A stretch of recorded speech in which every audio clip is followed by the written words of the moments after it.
چچا آپ میرے ساتھ کل اسکول چلیں گے؟ بھائی خیریت تو ہے نا؟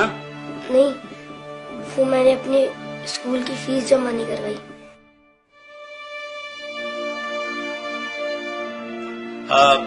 بیٹا تم کیا کرو گے اسکول پڑھ کے؟ دیکھو تم میرے ساتھ دکان پر آ جانا، میرے پاس 2 ملازم ہیں، جب تمہارے کام سمجھ میں آ جائے گا تو ایک کی چھٹی کرا دوں گا۔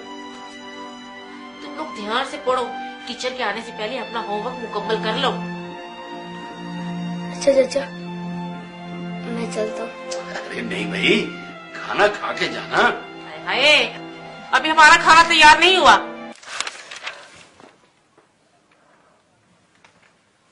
یا رسول اللہ، جب سے میرے ابو فوت ہوئے مجھے کسی نے پیار نہیں کیا۔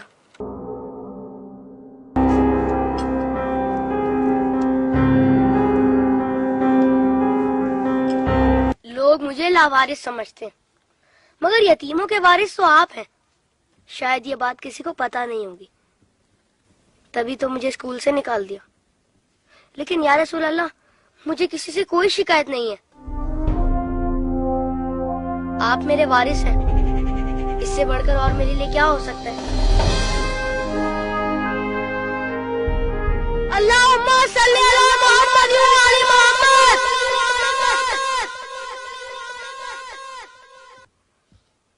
اپنی ولادت کے موقع پر میرا یہ درود شریف قبول فرمائیے۔ سنا ہے آپ اپنے نوازوں سے بہت پیار کیا کرتے تھے۔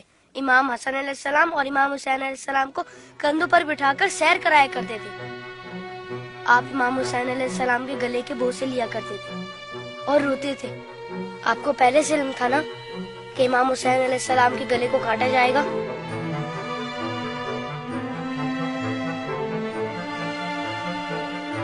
کیا آپ کو کسی نے ممبر سے اتر کر امام حسین علیہ السلام کو گود میں لیتے ہوئے نہیں دیکھا تھا؟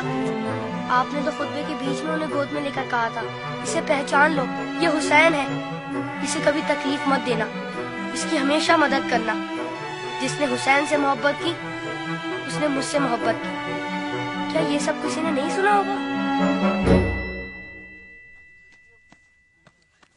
ساقی کوثر نے جب ننھے علی اصغر کے لیے پانی کا سوال کیا تو یزیدی لشکر میں سے کسی نے بھی انہیں پانی نہیں دیا۔ یا رسول اللہ، آپ کی خاطر بھی نہیں دیا انہیں۔ اور 6 ماہ کا بچہ کتنا پانی پی لیتا؟ چند قطرے۔ حرملہ نے 3 منہ والا ایسا تیر چلایا جس نے شہزادہ علی اصغر کو ایک کان سے لے کر دوسرے تک ذبح کر دیا۔ تیر کتنا بڑا تھا آپ کو تو پتہ ہی ہوگا۔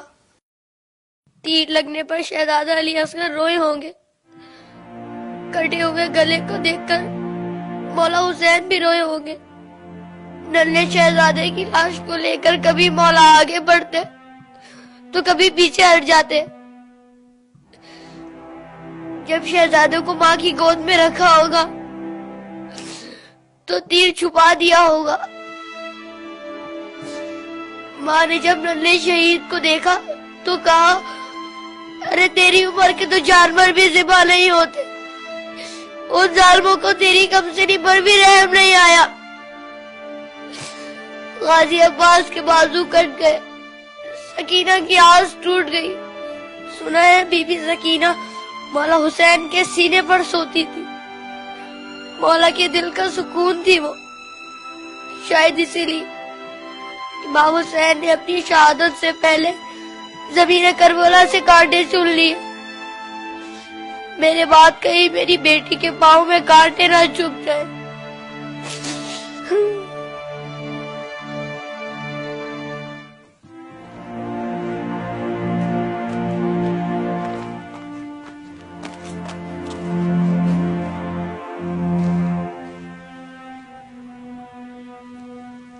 مولا حسین جب قاسم کی لاش لینے میدان میں گئے تو 3 دفعہ پکارا، تینوں ہی دفعہ جواب نہیں آیا۔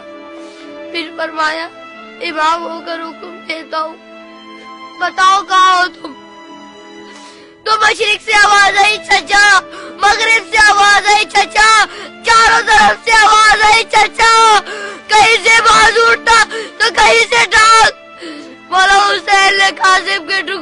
اکٹھا کیا اور گٹڑی بنائے اور کہا حسین غریب ہو گیا.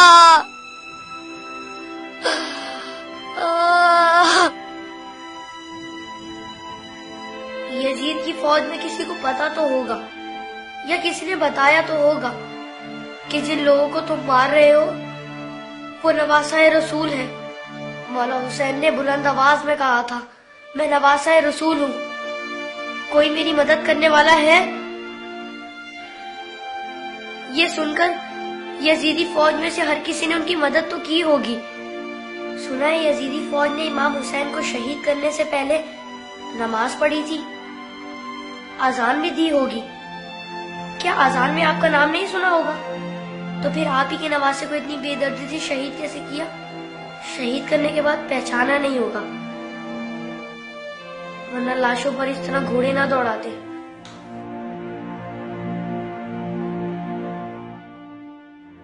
عمر سعد کے بعد شمر نے آ کے کہا میرے حصے کا سر کہاں ہے؟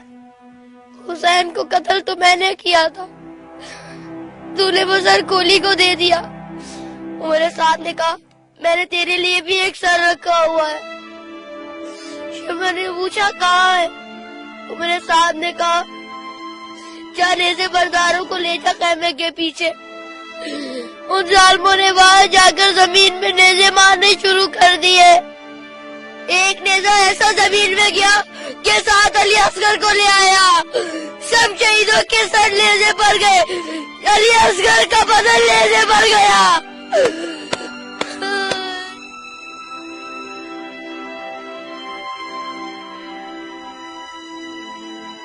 ان ظالموں نے جب بیویوں کو ننگے سر بازاروں میں پھرایا تو امام حسین کے سر نے تلاوت شروع کر دی, جیسے کہہ رہے ہو اے لوگو بیویوں کی طرف مت دیکھو, یہ دیکھو کہ ایک کٹا ہوا سر قرآن کی تلاوت کر رہا ہے.